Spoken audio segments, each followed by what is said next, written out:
Hello, dear readers of History Tales. Before we journey back to the mists of 13th century England, I hope your day has been filled with wonder and curiosity, whether it's morning, afternoon, or evening, where you're in this vast world of ours.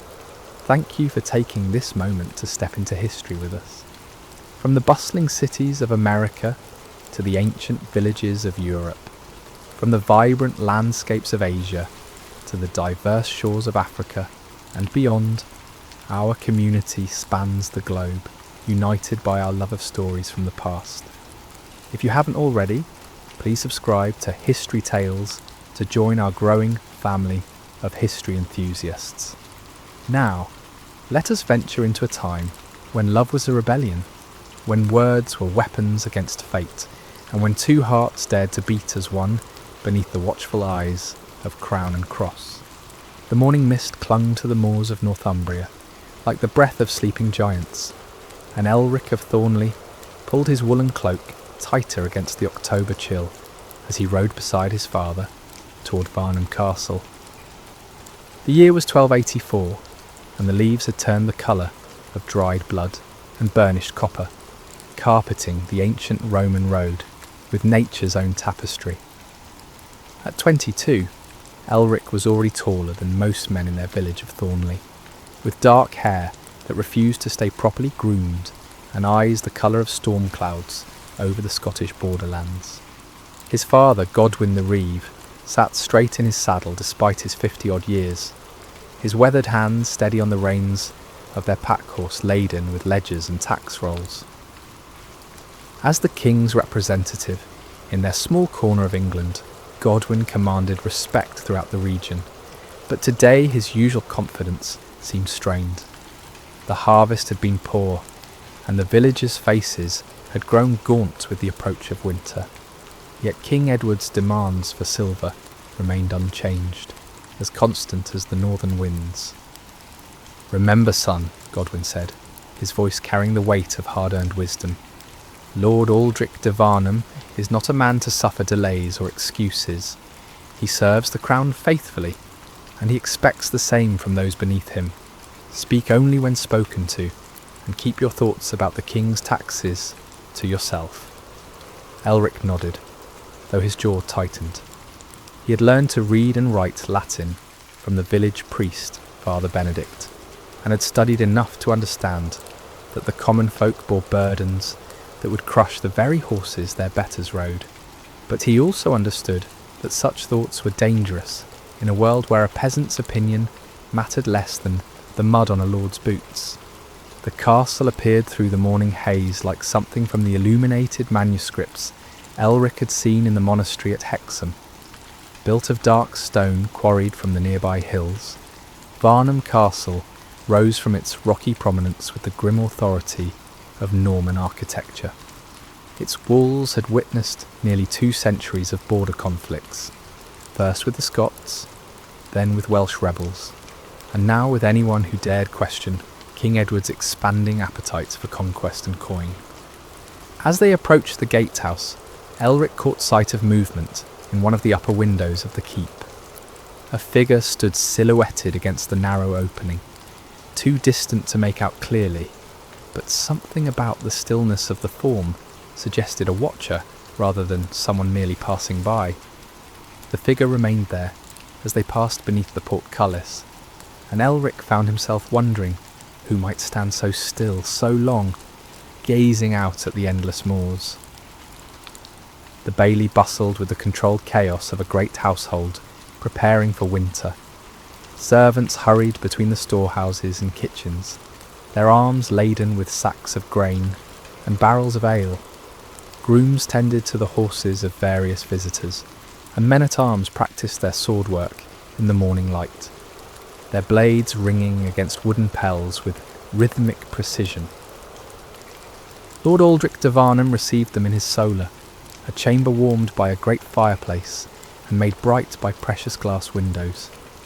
He was a man in his middle years, his beard shot through with silver, and his eyes sharp with the calculation that came from managing vast estates and navigating the treacherous currents of royal favour. Behind him stood his steward, a thin man named Master Geoffrey, who scratched notes on parchment with a quill that seemed perpetually in motion.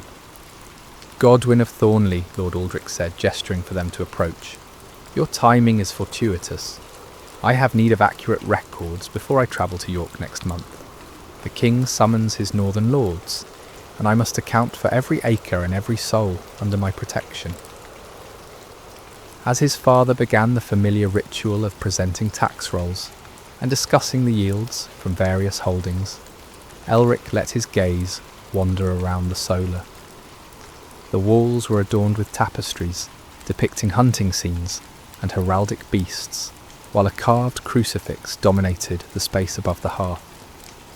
Books bound in leather and brass occupied a chest near the window, their very presence speaking of wealth and education that few could afford. It was then that she entered. Lady Isolde de Varnham moved with the measured grace that noble daughters learned from their earliest years, her steps silent on the rushes that covered the stone floor. She wore a gown of deep blue wool, simply cut but richly woven, with sleeves that reached to her knuckles, and a white linen veil that framed her face without completely concealing her auburn hair. Her eyes were the colour of winter lakes, and they held a depth that seemed at odds with her perhaps 18 years. "Father," she said, her voice soft but clear, "Master Geoffrey requested these household accounts." She extended a roll of parchment toward the steward, but her gaze briefly met Elric's across the chamber. In that moment, something passed between them that neither could have named. It was not the sudden passion of troubadour songs, nor the courtly love celebrated in the romances that travelled from France. Instead, it was a recognition, as if two solitary souls had glimpsed their own loneliness reflected in another's eyes. "Ah, my daughter," Lord Aldrich said with obvious pride. "Isolde has been managing the household accounts since her mother's death 3 years past. She has a fine hand with figures and letters, unusual in a woman but useful in these times." His tone carried the subtle boast of a father whose daughter could bring a higher bride price because of her accomplishments. Lady Isolde curtsied properly and turned to leave, but not before Elric noticed the way her gaze lingered on the books in their chest, and how her fingers seemed to trace invisible words against the fabric of her gown. When she glanced back once more before disappearing through the doorway, he saw something that made his heart contract. With unexpected sympathy, she looked like a bird that had forgotten how to sing. The business of tax collection proceeded with its usual mixture of negotiation and barely veiled threat. Lord Aldrich was not cruel, but he was thorough, and every silver penny owed to the crown would be collected regardless of individual hardship. Elric found his attention drifting, however, drawn repeatedly to the window where he had seen the watching figure that morning. Was it she who stood there, looking out at the moors with such patient longing?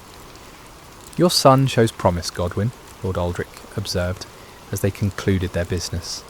"Can he read, as well as cipher?" "Aye, my lord. Father Benedict taught him Latin and something of Greek. He's helped me with correspondence since he was 16. "Good.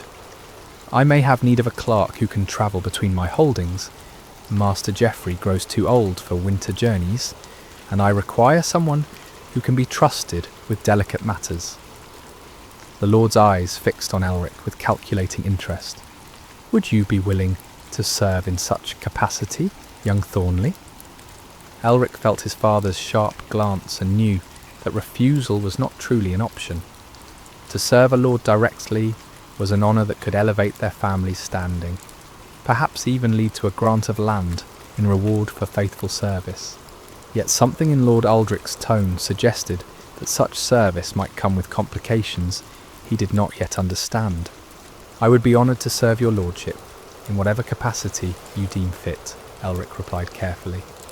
"Excellent. You shall begin after Martinmas. Master Geoffrey will instruct you in the peculiarities of managing estates that stretch from here to the border with Scotland. There will be much travel involved, and much correspondence with other lords, the church, and occasionally the royal chancery itself. As they prepared to depart, Elric found himself scanning the windows of the keep once more. This time he was rewarded with another glimpse of the solitary figure, though distance still made identification impossible. Something about that stillness spoke to him of resignation rather than patience, of watching for something that would never come, rather than waiting for something that might. The ride home passed in contemplative silence. Godwyn seemed pleased with the prospect of his son's advancement, but Elric found his thoughts returning again, and again to Lady Isolde's Winterlake eyes, and the way she had looked at those precious books as if they contained secrets she longed to unlock. In a world where most women were forbidden to read beyond the prayers necessary for salvation, her obvious literacy marked her as unusual, but it was more than that. There had been something in her bearing that suggested intelligence constrained, spirit held in check by the iron requirements of birth and gender. That evening, as Elric helped his father record the day's transactions by candlelight, he found himself composing words he would never speak aloud. In his mind, he crafted sentences in Latin, the language of learning and the church, imagining how one might describe the way morning mist transformed familiar landscapes into something magical, or how a single glance could carry the weight of unspoken understanding. He did not yet know that Lady Isolde spent her evenings in much the same way, standing at her window and watching the moors darken under the stars, while in her mind she composed replies to conversations that had never taken place, with a young man whose eyes held the same mixture of intelligence and constraint that she recognised in her own. Neither knew that within a fortnight, circumstances would force them into a correspondence that would challenge everything they had been taught about duty, faith, and the proper order of the world. The willow tree that grew beside the ruins of an old Roman watchtower, halfway between Varnham Castle and the village of Thornley, waited in the autumn twilight like a secret keeper, its branches already bare but its roots deep enough to survive whatever storms might come. For now they were simply two souls who had glimpsed something in each other across the gulf that separated their stations in life. But in an age when love was luxury and marriage was commerce, even that brief recognition carried the seeds of both transcendence and tragedy. The dance of their careful destruction had begun, though neither yet knew the steps. Winter arrived early that year, bringing with it the kind of bitter cold that made even the stones of Varnham Castle weep with frost. By the feast of St. Andrew, Elric had settled into his new role as Lord Aldrich's travelling clerk, a position that required him to journey between the scattered holdings of the Dalvarnham estates, carrying messages, updating records, and serving as his lordship's eyes and ears in matters both mundane and sensitive. It was during one of these journeys that opportunity first presented itself in the guise of routine duty.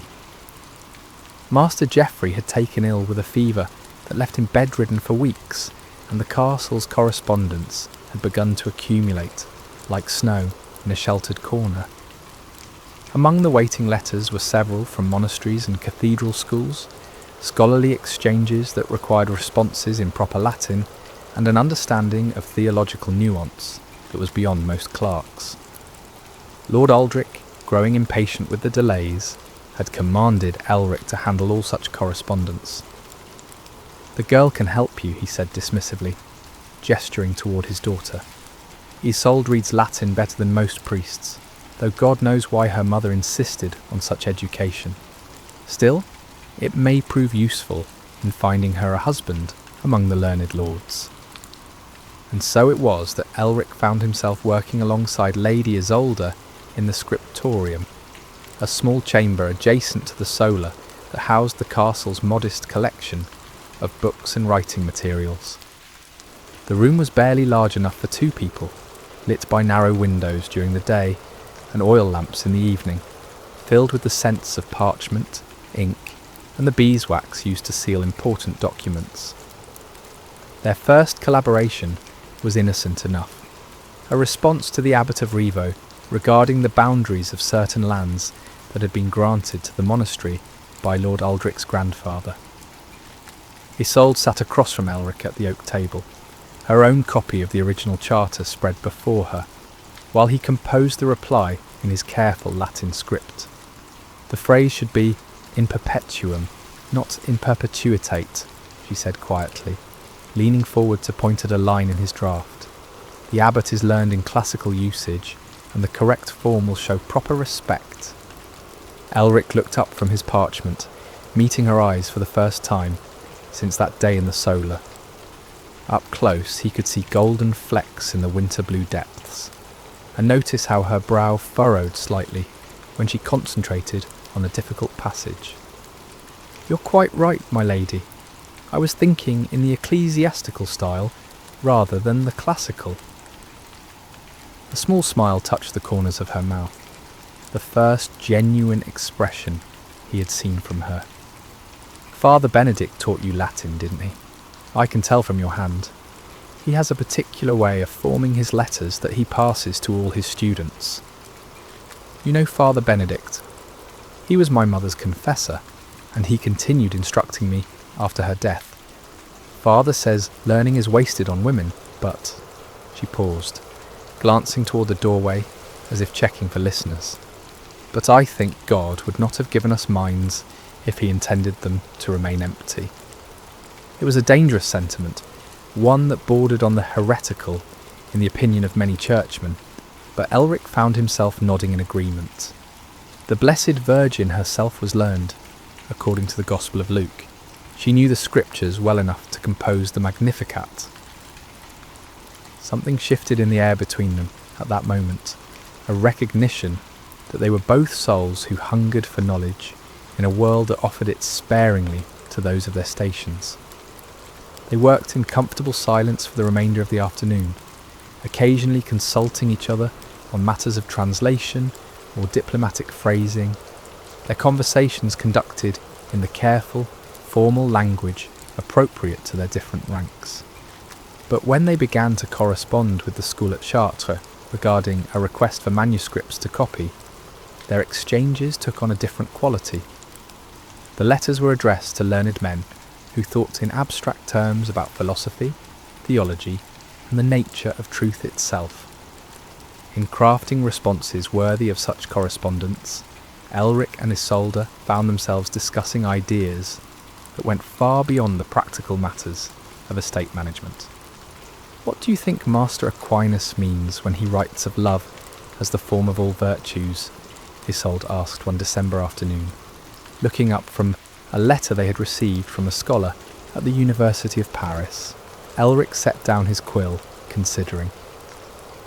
They had grown comfortable enough in each other's presence that such philosophical questions seemed natural, though he was always careful to maintain the proper forms of address.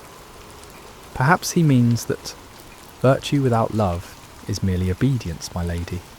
That true goodness must flow from affection for the good itself, rather than fear of punishment.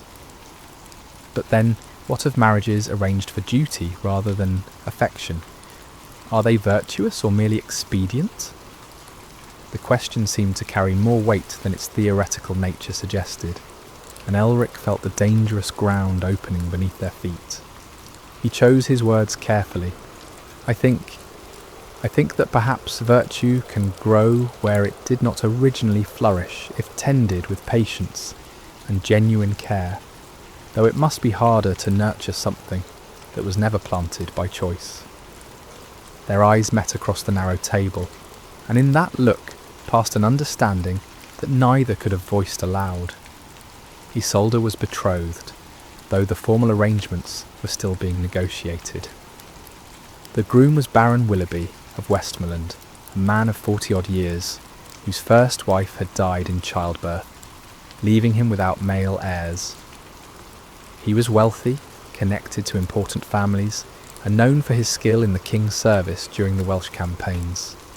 He was also known for his harsh treatment of tenants and his tendency to solve disputes with his sword, rather than his wit. "The Baron sent a gift," Isolde said quietly, nodding toward a corner of the scriptorium where a small casket sat unopened. A necklace of garnets and gold. Father was quite pleased with the generosity. Elric looked at the casket, as if it were a serpent coiled to strike. "It is very fine, I'm sure. I have not opened it." The simple statement carried layers of meaning. To refuse to examine a betrothal gift was a small act of rebellion, but rebellion nonetheless. I find myself more interested in gifts that feed the mind rather than adorn the body. It was then that Elric made the decision that would alter the course of both their lives. Reaching into the leather satchel that contained his writing materials, he withdrew a small book bound in soft brown leather. It was his own copy of Ovid's Metamorphoses, the one he had copied by hand during long winter evenings, decorating the margins with small illuminations of his own design. "This is not a gift, my lady," he said carefully, "but merely a loan. I thought you might find the stories instructive. Ovid writes of transformation, of the ways that love can change the very nature of those it touches." Isolde's fingers trembled slightly as she accepted the book, and Elric noticed how she held it, as if it were made of something infinitely precious. "I shall read it with great attention," she said, "and perhaps I might offer observations on the text, in the margins, where such thoughts would not interfere with the original." "I would be honoured by your observations, my lady." And so began their true correspondence, conducted not through direct letters, but through marginalia in the books they shared. Elric would leave a volume in the scriptorium with his own thoughts penciled lightly beside certain passages, and Isolde would respond with her own commentary in a different ink. They discussed Ovid's tales of forbidden love and divine punishment, debated the philosophical implications of transformation and desire, and gradually began to include more personal reflections alongside their scholarly observations. In the margins of the story of Pyramus and Thisbe, the lovers separated by a wall, Isolde wrote in her precise Latin script, "How strange that stone should be stronger than the human heart, yet more easily broken by time." Beside the tale of Apollo and Daphne, Elric penned, "Perhaps the gods envy mortals our ability to choose love over safety. Divine power seems a poor exchange for the freedom to surrender one's heart willingly." Their communication expanded to include other texts as well. When a manuscript of selected psalms arrived from the monastery at Durham, they found themselves conducting theological discussions in the spaces between verses. Augustine's Confessions became a forum for exploring the relationship between earthly and divine love, while a collection of letters by Heloise and Abelard sparked conversations about the proper relationship between reason and passion. By Candlemas, their exchanges had grown bold enough that they began to include references that only the other would understand. A casual mention of a particular psalm during dinner conversation would tell Isolde that a new book awaited her attention in the scriptorium. A comment about the weather or the condition of the roads would inform Elric that she'd completed her reading and left her own thoughts for his consideration. It was around this time that they began to venture beyond the scriptorium walls, though always under the pretense of legitimate business. When Elric needed to survey damage to a tenant farm near the old Roman ruins, Isolde expressed interest in seeing the ancient stones herself, claiming scholarly curiosity about the builders who had ruled Britain before the Saxon kings. Lord Aldrich, pleased by his daughter's intellectual pursuits and confident in her virtue, allowed her to ride out with a suitable escort of servants. The ruined watchtower stood on a low hill, perhaps 2 miles from the castle, its broken walls now home to ravens and wild roses. Beside it grew an ancient willow, its trunk thick enough that 3 men could not have encircled it with their arms, its drooping branches creating a natural pavilion that provided shelter from both sun and rain. Local legend claimed the tree had been planted by Roman soldiers homesick for the Mediterranean, though Elric suspected it was simply old enough to have witnessed the rise and fall of empires. They dismounted near the ruins and walked among the tumbled stones while their escorts tended the horses.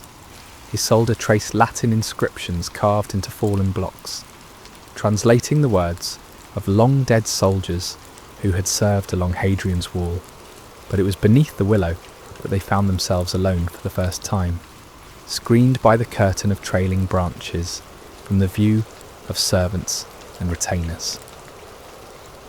"I have been thinking about transformation," Isolde said, settling gracefully on a flat stone that had once formed part of a wall. Ovid writes of change as if it were always imposed from without, gods punishing mortals, or rewarding them, or simply amusing themselves with our fates. But what of the transformations we choose for ourselves? Elric remained standing, though every instinct urged him to sit beside her. Even here, propriety demanded careful attention to the forms that separated their stations. "What sort of transformation do you mean, my lady?" "The kind that comes from discovering that one's heart is not what one thought it was." She looked up at him through the dappled light that filtered through the willow's branches. "From learning that duty and desire need not always walk the same path." The words hung in the air between them, like a challenge and a confession combined. Elric felt the foundations of his carefully ordered world shifting beneath him, but found he could not regret the tremor. Such transformations can be dangerous, especially for those who are not born to choose their own paths freely. "All the most worthwhile transformations are dangerous," Isolde replied.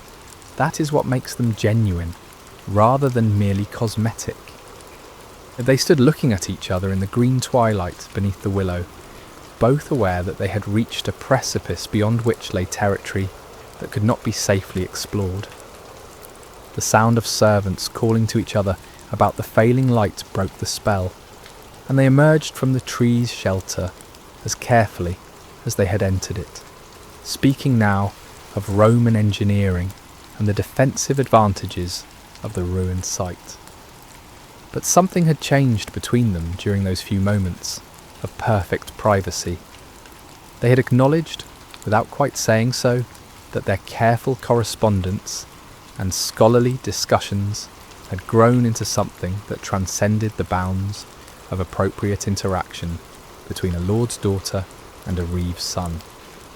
They were still cautious, still circumspect, but no longer able to pretend that their connection was purely intellectual. Their visits to the willow became a regular part of Elric's duties, always justified by some estate business that required attention in that area. Isolde accompanied him when weather and circumstance permitted, and their conversations beneath the ancient tree grew more personal with each meeting. They spoke of their childhoods, their fears, their dreams of a world where learning was valued above lineage, and where hearts might choose their own destinations. They also began to speak more directly of the approaching crisis that Baron Willoughby's suit represented. The negotiations were proceeding smoothly, with both fathers eager to conclude an arrangement that would benefit their respective positions. A wedding date had been tentatively set for late spring, after Easter, but before the campaigning season that would call the Baron to serve his king in whatever war Edward might devise. "Sometimes I dream that I am a bird caught in a net," Isolde confessed, one March afternoon, as they sat beneath the willow, watching storm clouds gather over the moors. "The more I struggle, the more tightly the cords bind me. But in the dream, there is always someone standing just beyond the net's edge, someone who might cut the cords if they were not afraid of the hunter's anger." Elric's hands clenched involuntarily at the image. And what if the one standing beyond the net were merely another kind of cage, my lady? What if freedom won in such a manner proved to be only a different sort of captivity? At least it would be a cage one entered by choice, rather than inheritance. The conversation was interrupted by the arrival of a messenger from the castle, bearing word that Baron Willoughby himself was approaching with a small retinue, intent on finalising the marriage contracts and meeting his bride-to-be. The courtship in shadows was about to face the harsh light of political reality, and both Elric and Isolde knew that their careful dance of words and glances would soon be forced to end. As they rode back toward Varnham Castle, the willow tree stood behind them like a faithful sentinel, its branches already beginning to show the pale green promise of spring. Neither knew that it would be many months before they stood beneath its shelter together again, or that when they did, the world they had known would have altered beyond recognition. Baron Willoughby arrived at Varnham Castle on a morning when March winds had stripped the sky bare and set the banners snapping like battle standards above the gatehouse. He came with a retinue of 20 men-at-arms and servants, their horses mud-splattered from the journey north, their gear marking them as veterans of King Edward's campaigns. The Baron himself rode a destrier black as midnight, its hooves striking sparks from the cobblestones of the bailey as he dismounted with the fluid grace of a man born to warfare. Elric watched from the scriptorium window as the arrival unfolded below, his hands motionless on the parchment where he had been copying inventory lists. Baron Willoughby was not what he had expected. Rather than the ageing warrior he had imagined, the Baron appeared to be a man in his early 40s, tall and powerful in build, with the kind of commanding presence that drew attention even in a crowded hall. His hair was dark brown, shot through with premature silver, and his face bore the kind of weathered handsomeness that spoke of years spent under campaign skies. "He is not unpleasing to look upon," said a quiet voice behind him, and Elric turned to find Lady Isolde standing in the doorway of the scriptorium. She wore her finest gown, deep green wool with golden thread at the sleeves and neckline, and her hair was arranged in the elaborate braids that marked her as an unmarried woman of noble birth. Yet for all her finery, her face was pale as winter moonlight. "My lady," Elric began, but she raised a hand to forestall whatever comfort he might have offered. "I have come to return this," she said, extending the leather-bound copy of Ovid's Metamorphoses that had served as the silent messenger of their correspondence for months. "It would not be proper for me to keep books that belong to another, now that my circumstances are about to change." Elric accepted the volume with hands that trembled slightly, though whether from sorrow or relief, he could not say. The book felt heavier than it should have, weighted with all the thoughts and feelings they had shared in its margins. "Of course, my lady, I understand. Do you?" Her winter blue eyes searched his face with an intensity that made him step back. "Do you truly understand what's happening here, Elric of Thornley?" The use of his full name, rather than the formal titles she usually employed, struck him like a physical blow. It was the first time she had spoken his name aloud in all their months of careful conversation, and it carried the weight of everything they had never been able to say directly. "I understand that duty calls, and that we must both answer," he replied, though the words tasted like ashes in his mouth. "I understand that some transformations are chosen for us whether we will them or not." "Yes," she said softly, "some transformations are indeed chosen for us, but that does not mean we must surrender all choice in how we meet them." Before he could ask what she meant by that cryptic statement, footsteps echoed in the corridor outside, and Master Geoffrey appeared in the doorway. The old steward had recovered from his winter illness, but remained frail, his face bearing the grey pallor of someone who had looked too closely at his own mortality. "Lady Isolde," he wheezed, "your father requires your presence in the great hall." "The Baron wishes to meet his bride." She inclined her head gracefully, every inch the dutiful daughter, but her eyes remained fixed on Elric for a moment longer. "Remember," she said, and though she spoke to Master Geoffrey, her words were clearly meant for him, that the willow tree sheds its leaves each autumn, yet remains alive through the darkest winter. Some things endure even when they appear to have died. Then she was gone, leaving Elric alone with the returned book, and the bitter knowledge that their season of secret correspondence had come to its inevitable end. The betrothal ceremony took place 3 days later in the castle's chapel, a small stone building that had been decorated with spring flowers and the best tapestries from Lord Aldrich's collection. Baron Willoughby knelt beside Lady Isolde before the altar, while Father Marcus, the castle's chaplain, spoke the Latin words that would bind them in the eyes of God and man. Elric, standing with the other household members at the back of the chapel, watched as rings were exchanged and vows spoken in voices that carried to every corner of the sacred space. The Baron's voice was strong and confident as he promised to honour and protect his bride. Lady Isolde's responses were quiet but clear, each word precisely articulated as if she were reading from a script rather than speaking from her heart. When Father Marcus pronounced them betrothed in the name of the Father, Son, and Holy Spirit, Baron Willoughby lifted his bride's hand to his lips and kissed it with what appeared to be genuine tenderness. The feast that followed was a magnificent affair, with tables groaning under the weight of roasted meats, fresh bread, and wine imported from Gascony. Musicians played lively tunes that encouraged dancing, and the Baron proved himself an accomplished partner, leading Lady Isolde through the complex steps of courtly dances with skill and obvious pleasure. To any observer they appeared to be a well-matched couple, he with his warrior's confidence and she with her quiet grace. But Elric, watching from his place at the lower tables, could see the careful distance she maintained, even while following her betrothed's lead.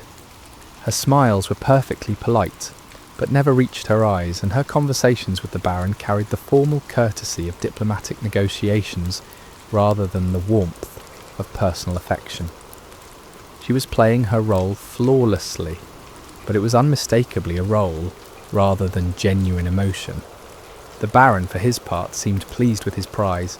He spoke of Lady Isolde's beauty and accomplishments to anyone who would listen, praised Lord Aldrich's wisdom in raising such a daughter, and made clear his eagerness to complete the marriage as soon as arrangements could be finalised.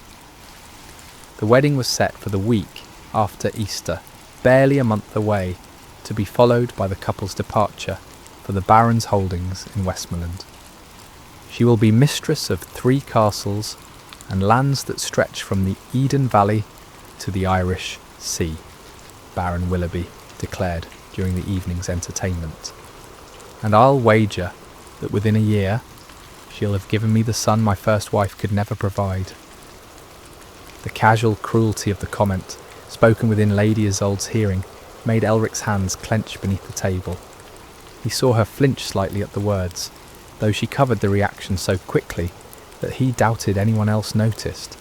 The Baron was not intentionally cruel, Elric realised, but rather thoughtlessly confident in his right to speak of his betrothed as property to be evaluated and utilised. After the official celebrations concluded, Elric found himself working late in the scriptorium, ostensibly organising documents, but in truth seeking solitude to process the day's events. The castle had grown quiet around him, the sounds of revelry fading as guests retired to their chambers and servants finished their cleaning. He was so absorbed in his melancholy thoughts that he did not hear the soft footsteps in the corridor until a familiar voice spoke from the doorway. "I thought I might find you here," Lady Isolde said, stepping into the chamber and closing the door behind her.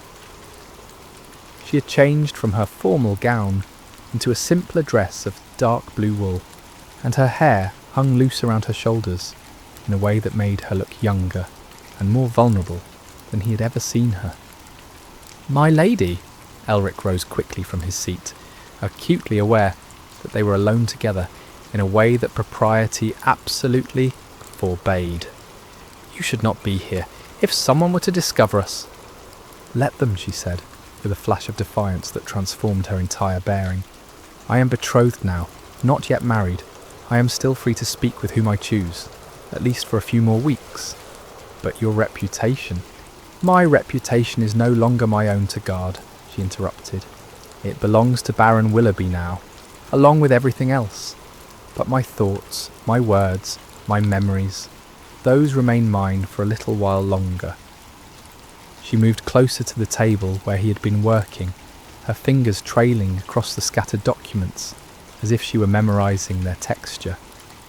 "I wanted to give you something," she said quietly, "a token of friendship, of gratitude for the months of conversation and learning we have shared." From the folds of her gown, she withdrew a small object wrapped in silk.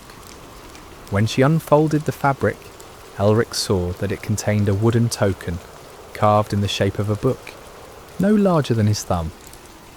The craftsmanship was extraordinary, with tiny letters etched into the wooden pages that spelled out a single Latin phrase: Amor vincit omnia. "Love conquers all," Elric translated softly, accepting the token with hands that shook. "My lady, I cannot." "You can, and you will," she said firmly. "It is a gift freely given, with no expectation of anything in return, save that you remember our conversations with kindness." He closed his fingers around the small carving, feeling its warmth and the careful attention that had gone into its creation. "Did you make this yourself?" "During the long evenings when sleep would not come, I told my maids I was working on embroidery." A small smile played at the corners of her mouth. "I think God will forgive the deception, considering the purpose." They stood looking at each other in the flickering lamplight, both aware that this might be their last opportunity for private conversation. The weight of all the things they had never been able to say openly pressed down upon them like stones. "I will treasure this always," Elric said finally, "and I will remember not just our words, but the courage it took to speak them." "As will I," she whispered, and for a moment it seemed she might reach out to touch his hand. Instead, she stepped back toward the door. "Farewell, Elric of Thornley. May God grant you the happiness that circumstances have denied us both." The wedding took place as planned, a grand affair that drew nobles from across the northern counties. Lady Isolde became Lady Willoughby in a ceremony of magnificent splendour, her face serene as marble as she spoke the vows that bound her forever to a man she respected but could never love. Baron Willoughby was generous in victory, gifting Lord Aldrich with fine horses and promising Elric continued employment managing correspondence between their estates. But fate, as Ovid knew well, delights in unexpected transformations. 3 weeks after the wedding, King Edward's summons arrived. All able-bodied men between 16 and 40 were to join the royal levy for a new campaign in Wales. The king's patience with Welsh resistance had finally expired, and he intended to crush it with overwhelming force. Baron Willoughby would lead his own men south, but the levy required bodies, and Elric's name appeared on the muster rolls. "It's only temporary," Lord Aldrich assured him, as they prepared his equipment. "A summer's campaign, perhaps less. The Welsh have no stomach for real warfare." The Welsh campaigns stretched into 2 bitter years of mountain warfare, siege, and disease. Elric served in the baggage train, and later as a clerk for the army's quartermaster, his literacy making him valuable for recording supplies and casualties. He survived the bloody assault on Caernarfon, witnessed the construction of Edward's great castles, and saw too many good men die far from home. News from England came sporadically. Baron Willoughby had returned to his estates after the first year, having been wounded in a skirmish near Snowdon. Lady Isolde had nursed him back to health, but remained childless a situation that caused increasing tension in their marriage. Lord Aldrich's letters grew shorter and more infrequent as his own health began to fail. When Elric finally returned to Northumbria in the autumn of 1287, he found a world transformed by loss. Lord Aldrich had died the previous winter, and his estates had passed to a distant cousin. Lady Isolde had become a widow when Baron Willoughby succumbed to infection from his Welsh wounds, leaving her with a modest dower but no children to secure her position. She had retired to a small manor that had been part of her mother's dowry, living quietly with a handful of servants and devoting herself to works of charity. When Elric first saw her again, standing in the garden of her modest home, she seemed smaller somehow, worn thin by years of duty and loss. But her eyes still held their winter blue depth, and when she smiled at his approach, he saw the ghost of the girl who had once debated philosophy in the margins of borrowed books. "You kept it," she said, noticing the wooden token he wore on a cord around his neck, visible now that his travel-stained tunic had pulled loose. "Always," he replied. "It was my talisman through 2 years of war." They walked together through her small garden, speaking carefully of neutral things, the harvest, the new lord's policies, the state of the roads. But gradually, as the afternoon wore on, their conversation began to encompass more personal matters. She told him of her marriage, describing Baron Willoughby as a man who had been neither cruel nor kind, simply indifferent to anything beyond his own desires and ambitions. He wanted sons, she said simply. When none came, he blamed me, as men do. But perhaps it was God's mercy that I never bore children to a man I could not love. Elric had his own stories of loss and survival, of friends who had died in foreign mountains, and the strange brotherhood that forms among men who have faced death together.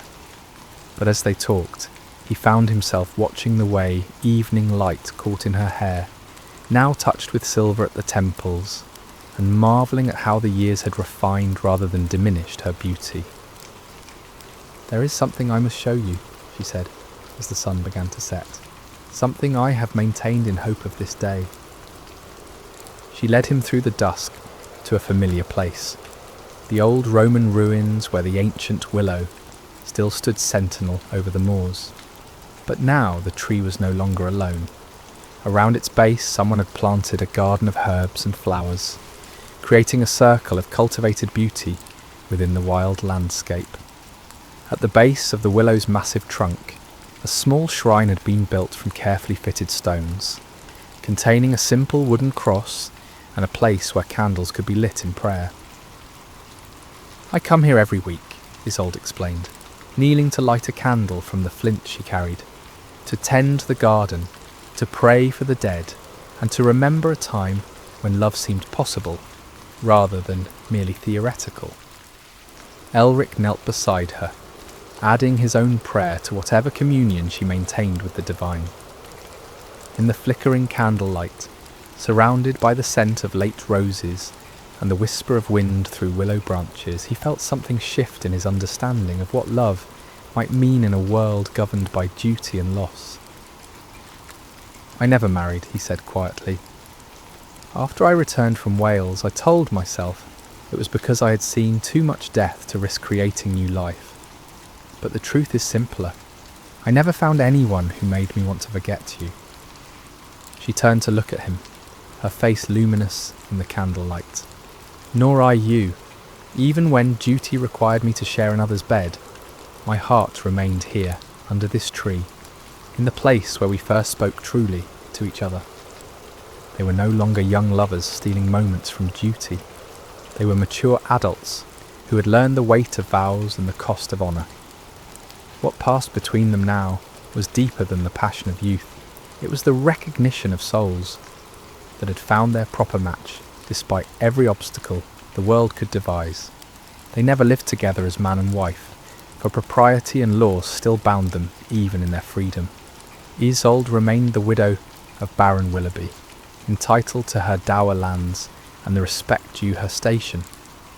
Elric became a scribe and teacher in the nearby monastery, his learning and experience making him valuable to the monks who maintained the region's records and correspondence.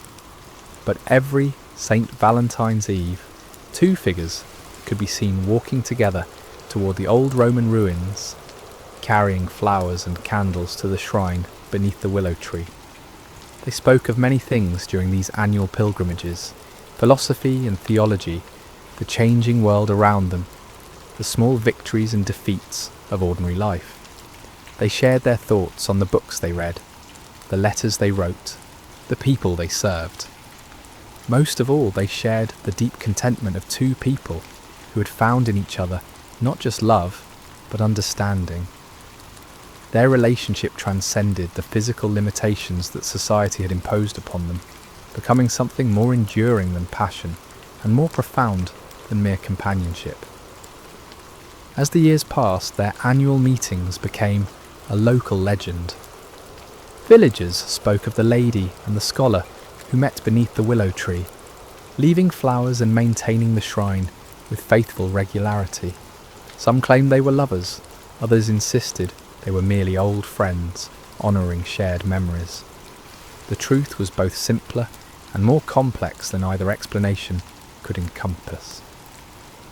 When Isolde died peacefully in her sleep at the age of 57, Elric was the one who found her, having come as usual for their Valentine's Eve meeting.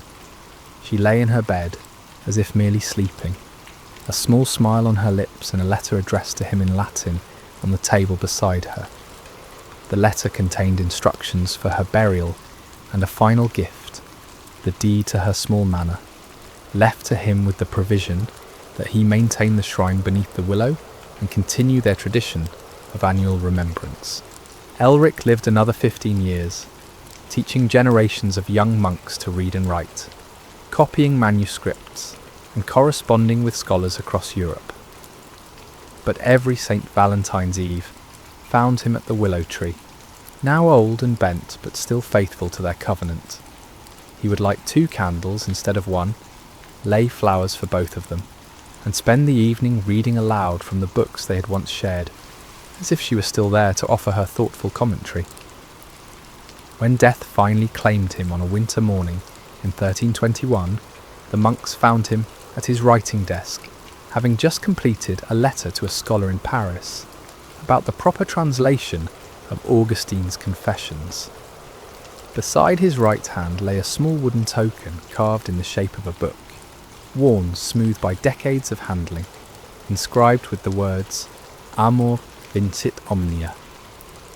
For years after both were gone, villagers continued to find fresh flowers beneath the willow tree on St. Valentine's Eve, though no one ever saw who placed them there.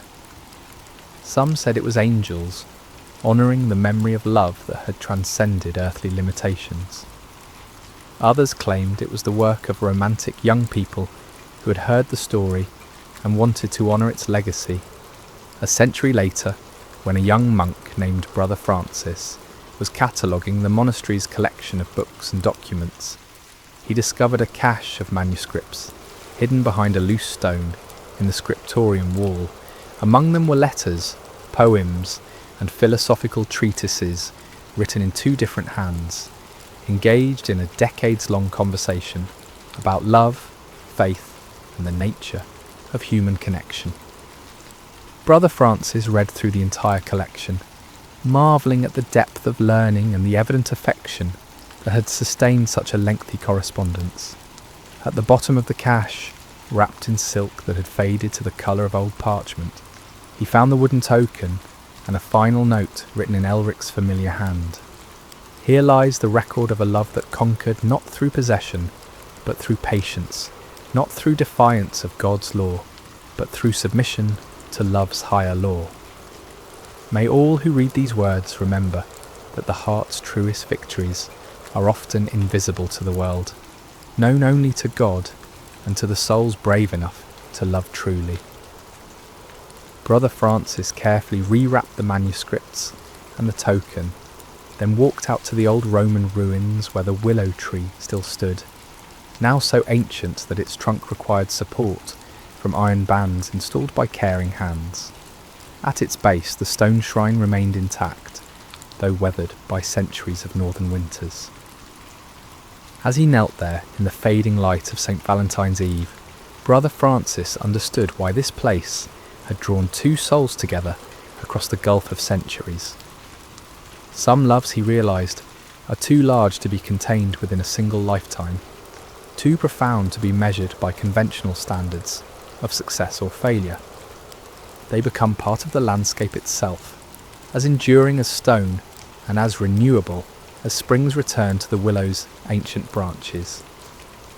The tree stands there still, they say, marking the place where love learned to be patient, where duty discovered its proper relationship to desire, and where two souls proved that the heart's deepest conquests are often achieved not through rebellion, but through the kind of faithful waiting that transforms both lover and beloved into something greater than either could have become alone. In the end, love had indeed conquered all, not through dramatic gesture or romantic defiance, but through the quiet persistence of two people who understood that the greatest transformations are often the most invisible ones, written not in history books, but in the secret spaces of the human heart, as enduring as the willow tree, and as renewing as the flowers that still appear. Mysteriously, beneath its sheltering branches each February, when the world remembers that love, in all its forms, remains the most powerful force for transformation that humanity has ever known.